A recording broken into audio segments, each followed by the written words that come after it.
Live from the 412, it's Platt's point of view, y'all. Let's go. What's up, everybody? Welcome back. I'm Platt, and this is Platt's Point of View, where I give you my opinion on sports locally and nationally. We honor the old school and new school in our old school, new school segment, and we have our high school spotlight. And later on, I'll tell you who needs to turn up and get lit. You heard? With NFL training camps are in full swing as teams prepare for week one. I'm not going to lie. It's going to be kind of weird with no preseason. We won't see our favorite rookie's talent on display till week one, or hear or watch those stories about that undrafted rookie from some unknown Division II school work his way onto the opening day roster by playing hard and making plays in all 4 preseason games. I clearly understand why, and I respect it. In the meantime, here's a few rookies to watch this upcoming NFL season. First, you got a Detroit cornerback, Jeff Okudah out of Ohio State. He's 6'1", 190. He runs a 4.4. He has a 41-inch vertical. He was the 3rd overall pick in this past draft out of Ohio State. He's a physical corner with shutdown ability.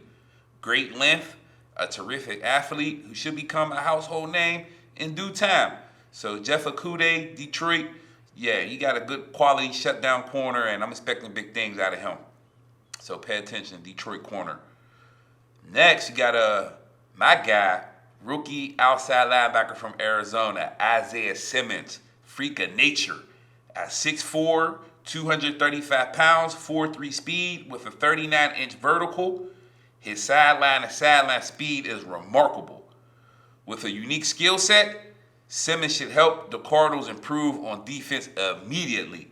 I'm expecting them to move this guy all around like a Troy Polamalu. He's going to be flying all over the place, making plays. The Cardinals are going to be a team to watch, and he'll be one of the reasons. Probably going to be the catalyst, him, Chandler Jones, and them. He should fit right in.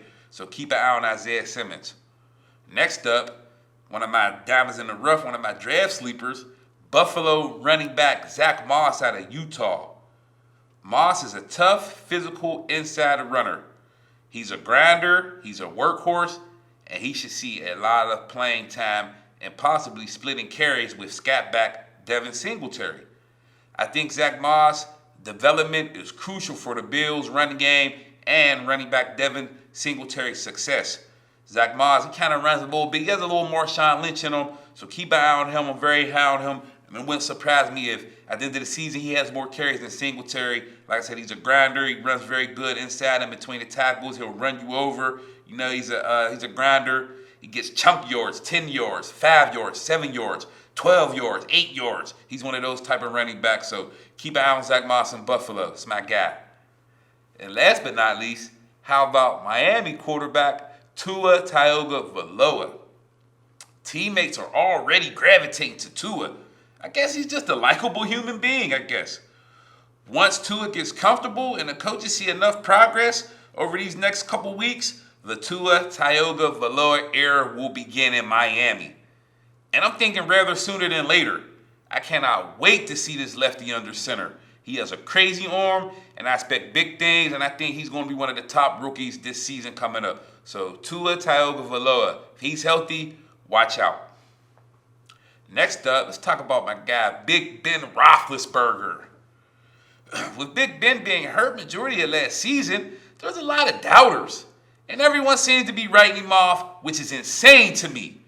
Ben's last full season in 2018, he threw for over 5,000 yards. He had 34 touchdowns, 16 enters, 96 quarterback rating. I know 16 enters, he led the league, but he's a gunslinger, so it's cool. He's like a Brett Favre, and it happens. He led the league in enters one time. Okay, oh well. So, but Ben's going to be better than people expect, I'm telling you. Him and Coach Tomlin have great chemistry, and it'll be a bonus this season. So, you watch. It's all about comfort and being familiar with each other. Look for Big Ben to show up and shock the world this season. I'm expecting big things and a big season out of Big Ben Roethlisberger. Prove him wrong, Ben. Prove him wrong. That's my quarterback. Let's go, Ben. So we're going to move on to the old school, new school segment. Old school, new school, youngest take notice. Old school, new school, youngest take notice. Old school, new school, youngest take notice. Old school, new school, y'all. First up, old school. This guy actually used to be a former Steelers offensive line coach, and he had the line turned to the max. They were excellent when he was there. I'm talking about offensive guard Mike Munchak, formerly of the Houston Oilers and the Tennessee Titans. Munchak was a 9-time Pro Bowler, 4-time first-team All-Pro, 6-time second-team All-Pro. He was a second-team All-American coming out of Penn State. He's part of the NFL 1980s All-Decade Team. The Tennessee Titans retired his number 63, and he's part of the Tennessee Titans Houston Oilers Ring of Honor. He played in 159 games, and he started 156 games with 5 fumble recoveries, 1 touchdown, and he's a 2001 Hall of Fame inductee. Mike Munchak is a monster. Well, he was a monster. He was opening holes. He was pancaking people for Warren Moon, Cody Carlson, Steve McNair, etc.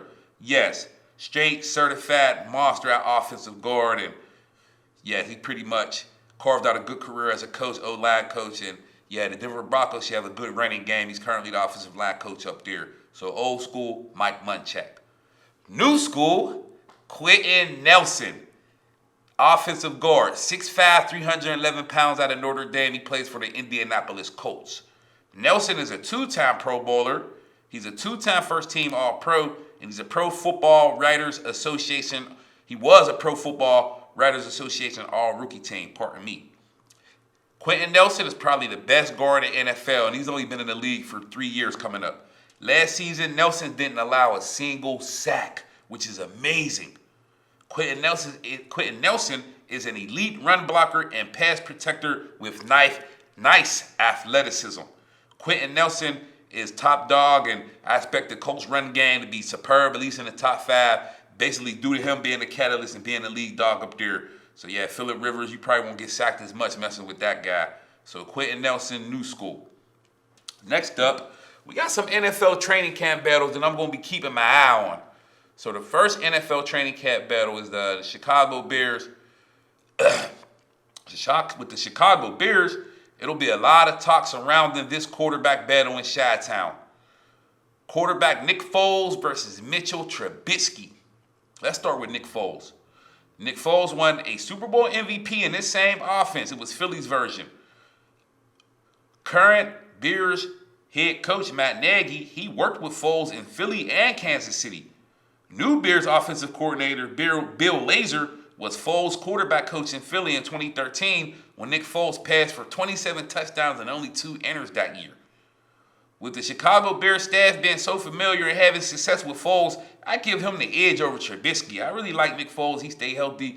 Yeah, I like him. Mr. Trubisky, on the other hand, he looked gun-shy, nervous, and he settled for way too many checkdowns, in my opinion. Check down Charlie. Come on, dude. He does have chemistry with running back Tariq Cohen and the wide receivers Anthony Miller and those guys. He had 17 touchdowns and 10 enters last season, but his quarterback rating took a hit from a 95 rating in 2018 to an 83 rating last season. Step it up, man. Chicago fans have been waiting for him to take the next step, and they are getting tired. They're getting sick of him. This offseason, he worked on his mechanics a lot. So maybe this season, Mitchell Trubisky finally finds his mojo. This is going to be real interesting, but I think you got to start Nick Foles and let Trubisky come off the bench. Because if you start Trubisky and he bumps it up, you're going to get the Chicago fans going crazy. He stinks. Get him out of here. Trade him. And now that's not going to be good for Trubisky's confidence, whereas if he comes off the bench, he can be the hero, front page of the Chicago Tribune. He'll be the man, and yes, it'll build his confidence and so on. So if I'm Charles Nagy and those guys, I'm starting Nick Foles. That's just me, though. Next up, Buffalo Bills cornerback battle. Levi Wallace versus Josh Norman. Levi Wallace started 16 games at corner opposite stud corner Tre'Davious White last season. And he had 76 tackles, 2 enters, and 7 passes defended. The incumbent corner will try to keep his job battling the savvy veteran Josh Norman for his starting job. Josh Norman, on the other hand, he reunites with head coach Sean McDermott, his defensive coordinator in Carolina, where he steadily developed into an elite cornerback. Josh Norman left Carolina after the 2015 season, and he signed with Washington, becoming the highest paid cornerback in the league. After that, Josh Norman struggled in Washington. Last season, quarterbacks had a 129 passer rating when targeting him. Unreal, right? It's crazy. I think being back with Sean McDermott will help Norman a lot.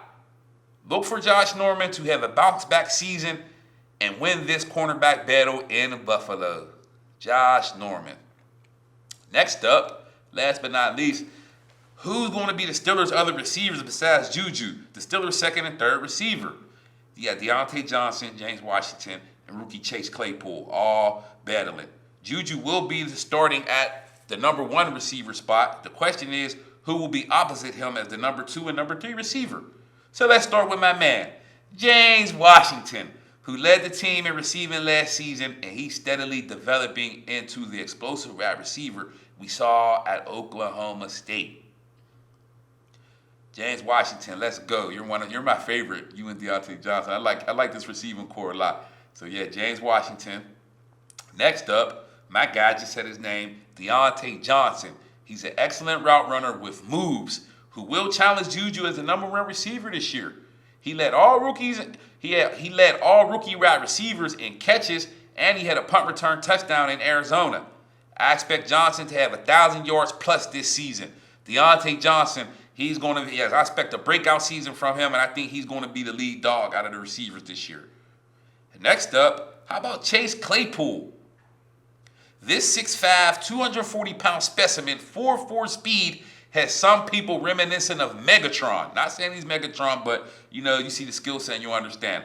All I know is the Steelers didn't pick Claypool in the second round to sit on the bench. Stay tuned. Overall, though, I think Johnson will have a breakout season with Washington not far behind. Look for Chase Claypool to be a major factor in the red zone. So last but not least, let's turn up and get lit. Turn up and get lit. It's time to turn up and get lit, man, for real. Turn up and get lit. Patrick Peterson, cornerback for the Arizona Cardinals. Last season, you began with a 6-game suspension due to a positive PED test. When you return, your play seemed to dip a lot with inconsistency, and you just didn't look like yourself, man. Coming into this year, you'll be 29 years old, entering the 2020 season, and you have a lot of doubters, Patrick Peterson. I don't think you're in decline mode, not by far. I just think the suspension threw your game off a lot. You know what I mean? Your technique wasn't on point. You just didn't look like yourself, Patty P. But I still have the utmost respect for you, and you have a lot of respect from a lot of elite receivers in the NFL. So there's no doubt in my mind you can get back to all-pro status. You're way too talented, Patrick Peterson. So let's turn up and get lit and get them cars going. Get that defense back up to par. And turn up and get like Patrick Peterson. So we're going to see. Thank you for watching, and see you next time on Platt's Point of View.